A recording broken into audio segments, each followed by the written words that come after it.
নারে তাকবীর, লিল্লাহি তাকবীর, দিন ইসলাম, দিন ইসলাম, আল কোরআনের আলো,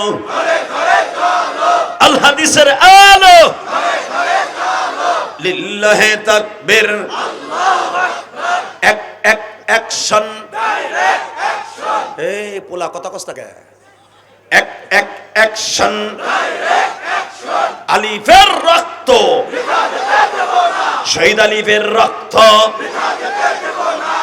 ঠিক আছে? দুনিয়ার মুসলিম, সারা বিশ্বের মুসলিম, গোপালগঞ্জের মুসলিম, ফরিদপুরের মুসলিম, লিল্লাহি তাকবীর। এই আওয়াজগুলা যদি মিডিয়ার দ্বারা ওই ইসকনের বেঈমানগুলো শোনে, প্রত্যেকটা বেঈমানের তখতে তাউস কাঁপতে থাকবে।